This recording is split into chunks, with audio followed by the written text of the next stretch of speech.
Now then, it's a quiet Sunday morning and I just thought I want to get this series of solar panel investigations over and done with, because there's just one or two bits and pieces.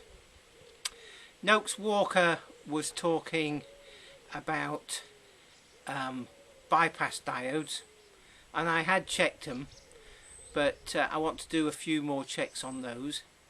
And there's just a couple of extra interesting things that I've found, especially about the panel that was burnt. It got super hot in various places and the buzz bars had melted the plastic. That was the last solar video, I think, and we'll put a link up over here. So that'll be that one. Apart from that, hopefully this is the last one. So let's crack on. Okay, this is a known good panel. It's a Sharp, and I've chosen this one because it's got a similar box where you can disconnect the wafers. I'm just going to get the multimeter out on continuity. So here we go. I've disconnected that end connection there. We're on continuity. So across the diode,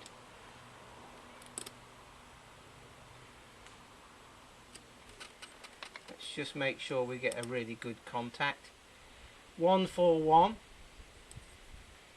and the other way around we expect nothing and we get nothing. Now across the wafers,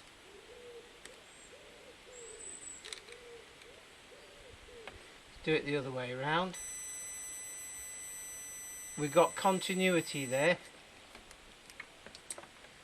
and that way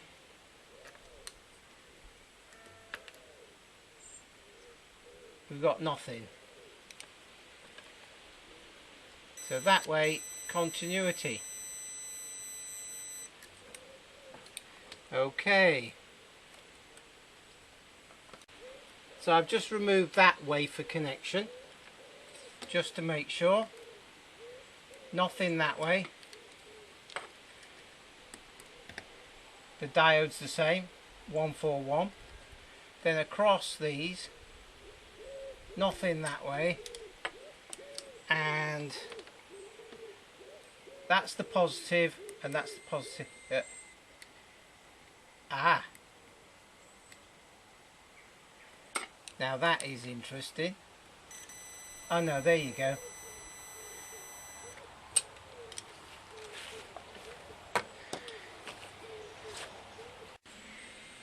So this is the panel where we ground a lot away with the burnt buzz bars.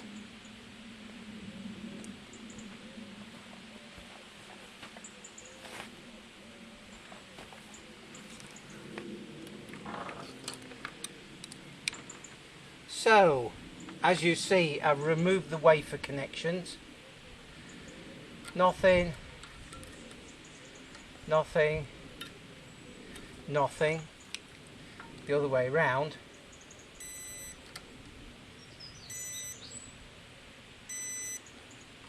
And then down on here, across the diode, 152, 151, 156, and the other way round, nothing, nothing, nothing. Okay, so we've got similar results. It's as if you feed this with power the wrong way round, it will conduct through the wafers, because the wafers are behaving in that way like a diode. Interesting. Okay, this is another one of those panels where we've got poor output. but no damage, no visible damage.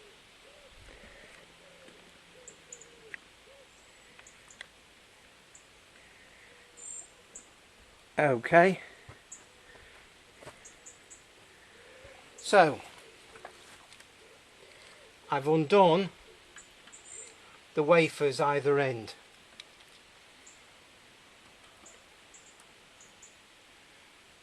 Okay, and let's try the end one.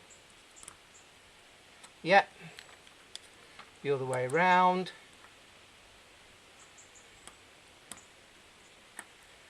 The other way around, that's fine. Now, across there and there, nothing. And across there and there, nothing. Turn it around.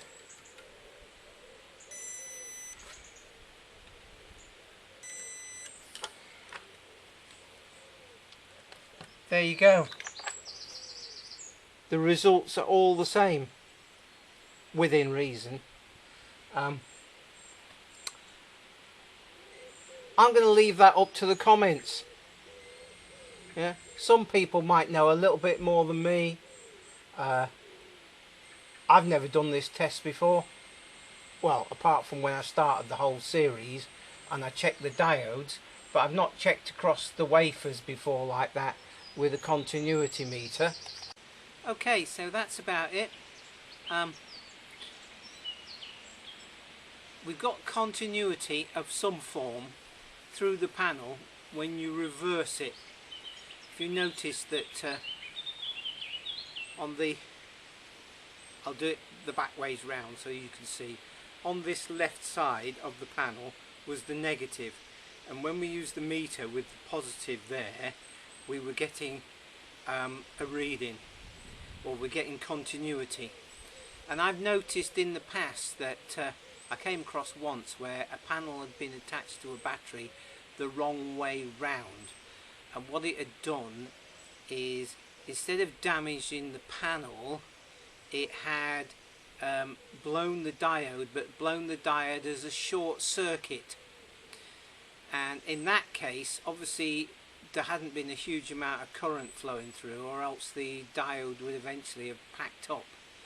But by removing the diode, because it was a 12-volt panel, I just cut the diode out as a test, and then suddenly the panel was working again. Previous to that, because the diode had gone short circuit, there was no output from the panel at all.